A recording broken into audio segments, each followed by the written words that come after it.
All right, live reaction to the Bills 31-10 win over the Miami Dolphins. Thank you everybody for joining in. If you have any thoughts about the game, the live chat is on the right-hand side. I'll give you my thoughts as you go, but would love to hear commentary from you guys as well as we address it and talk about what we just saw on a Thursday night football that was kind of marred with the injury and the hope that we get to see Tua play again this season. That was pretty bad to see him go down in the manner that he did. I'll address the injury, the point differential, what that might mean for the Miami Dolphins going forward. But I want to start with what we saw from the Buffalo Bills, which defensively was just wildly impressive in everything that they did. This was a defense coming into Miami on a short week. They lost Teron Johnson early in the game. They lose Terrell Bernard. That is the heart of their defense in the middle at linebacker. Looked like a massive loss with Miami still at that point in the game just dominating the game horizontally on offense with their run game, the quick screens, the quick passes. And you wonder, how are these linebackers for Buffalo going to hold up with that injury? And it was just everybody from that defensive side put in the right spot at the right time to make big plays. And the Bills defense just dominated and took over that game and set up the Bills to run the football, which is this new identity that we're seeing from the Buffalo Bills offense.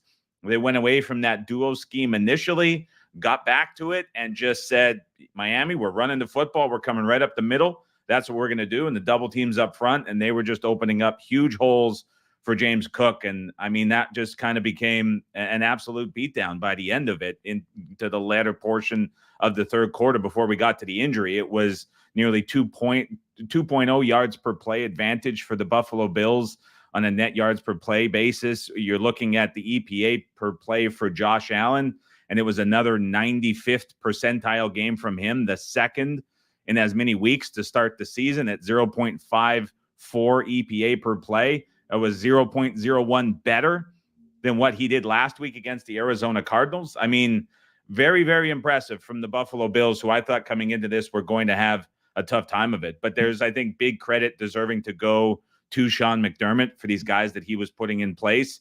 I was reading something from somebody that I respect a ton coming into this game in their write-ups, and they were listing the drop from Johnson to Ingram, who was playing in his spot, to be nearly 0.8 points in differential over the course of the game. And you have Ingram put in these spots to make big plays and make interceptions. That is not by fluke. I mean, that is really down to coaching, and whether it's Bobby Babich or Sean McDermott, the combination of them putting this defense in spots to succeed is really, really impressive so far. And so there were times against Arizona that I was watching that defense thinking there's opportunities here where teams can take advantage of this defense, and you're seeing things get a little soft in the middle and you lose the key slot corner.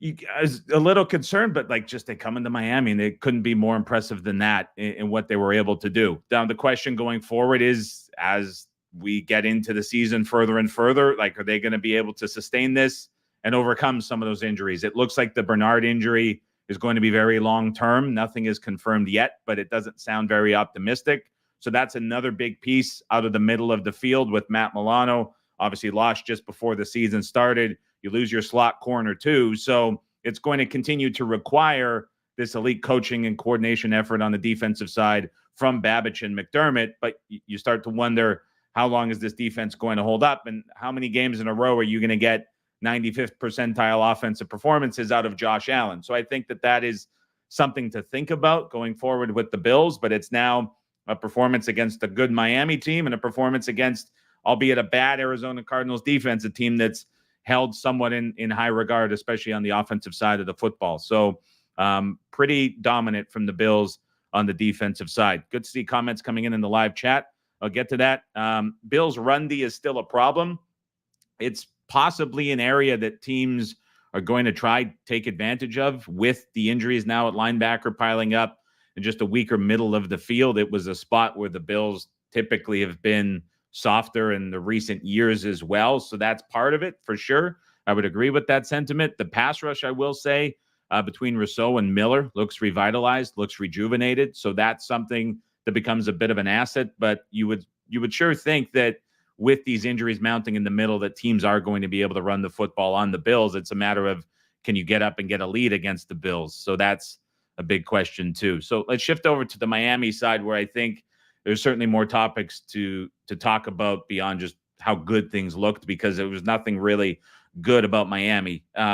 Last game, what I saw from the Dolphins against the Jags was 400 yards of offense in spite of some offensive issues. And things that I was seeing on the field were post-snap, the play fakes in the backfield, some of the motions, Tua with misdirection, it didn't seem sharp.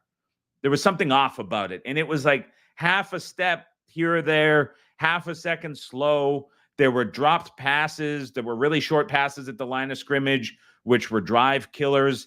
It just wasn't that usual explosive, crisp offense that you get from the Dolphins. And right away tonight, again, you see the same things happening. It was just clunky motions that weren't quite right, leading to some penalties, especially in the red zone. There was some play action fakes where Tua, whether it was intentional or not, missed the running back out of the backfield. It was really unusual to see for a Mike McDaniel-led offense to be that off. And Omar Kelly, who covers the team for the Dolphins last week, talked about it in tweeting. He said, this is as sloppy as I've seen the Dolphins all offseason coming into the year. And you saw it again tonight. So I don't know what that was about. That was just strange and, again, uncharacteristic. And then I'm watching this game continue to go on, and I'm watching the Dolphins, and it's a team that has perhaps become, like, I don't want to say too reliant on motion, because you can never be probably that with how much of an advantage it gives you.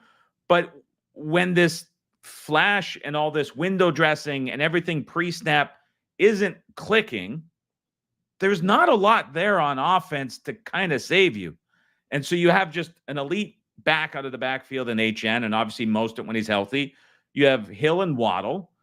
But past that, when things are not clicking and they're not working, there doesn't seem or feel like there's a lot here for this Dolphins offense. And something that was interesting about Hill was that on a lot of these routes where he was pushed downfield, he had to come off the field. He was taking himself out of the game because he was gassed and winded, and he couldn't run next play. So they were sending him deep on early down, second down. He would take himself out, and then the Dolphins would be stuck in these third down situations where he wasn't on the field. And so I thought that was unusual too, because he's the guy that you want out there for those big high leverage plays. And as we've seen it, the Dolphins struggle on third down.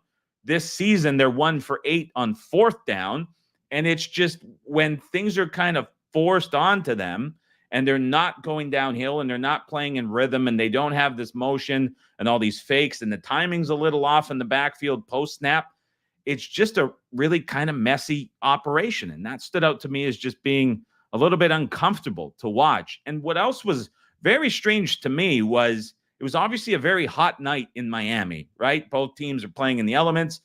I would have expected a team like Buffalo, coming from Buffalo, playing last week in Buffalo, to Miami to play in these conditions where historically the heat is a pretty big advantage for Florida teams, especially Miami early in the season.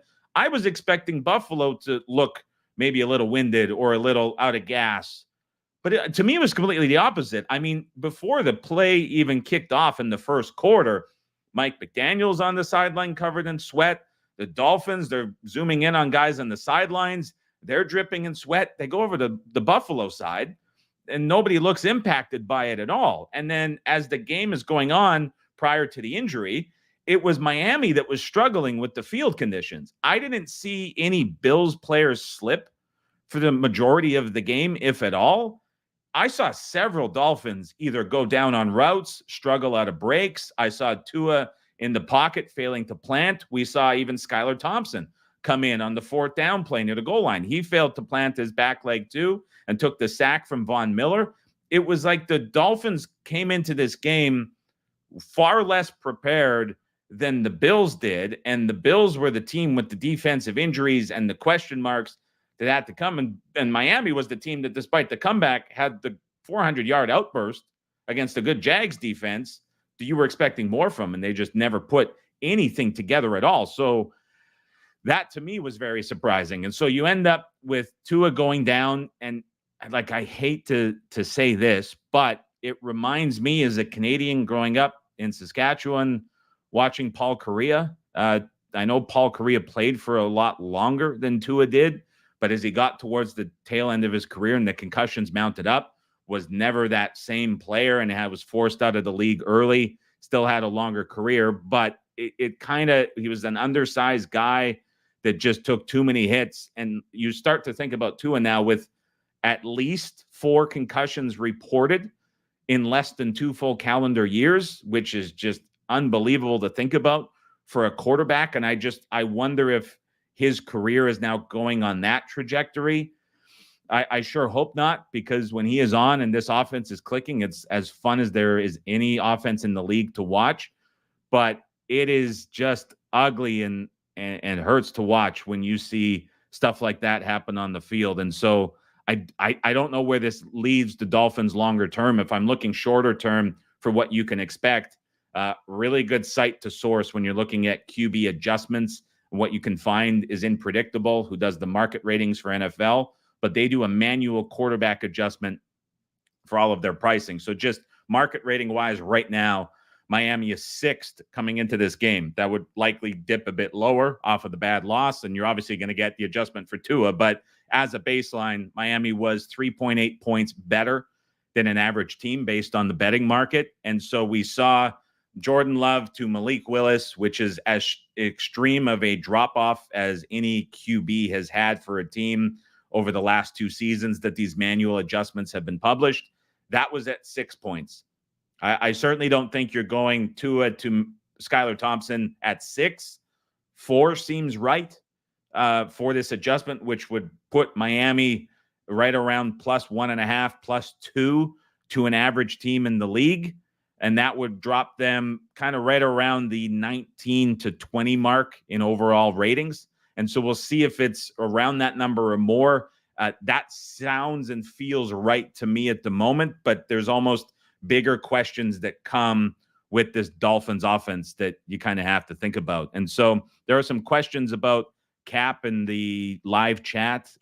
If you retire, which nobody should hope is the case for Tua, but if that was the case, that is not forgiven on the cap, I believe. I think that would still count towards it. And so the idea that they wouldn't bring him back or they're going to try force him out of the league as a staff is not only kind of silly because of the value that he brings to the team, but it wouldn't benefit them in the way that's being implied in the chat. So that would be kind of a counterpoint to that as you're looking at that. A couple questions that come up.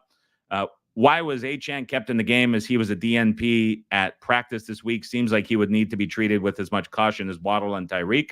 I'm with you, Taylor. I don't understand that decision at all. He's just catching checkdowns out of the backfield, down 3 touchdowns in a game that clearly the Dolphins are wanting to get out of. Don't know what that was about. Garrett brought up the same point. A questionable decision, to put it lightly. I don't know why that was the case. And again, it's just like you're looking at the coaching staff from Miami, and it doesn't feel right watching that. There was something off all game there. That was a weird. I found it weird and uncomfortable to watch. I don't know what that was about. So, weird one from the Dolphins offense prior to the injury too, and now they're going to have to overcome that injury as things go forward. So that'll do it for the post-game recap and live reaction to the Bills-Dolphins. Hope everybody has a fantastic Thursday evening. Looking forward to a big NFL week number 2 slate on deck. I will be back with you guys on the podcast feed bright and early in the morning, 5 a.m. Eastern, 2 a.m. Pacific time. Enjoy your Thursday night, everybody. We'll chat to you soon.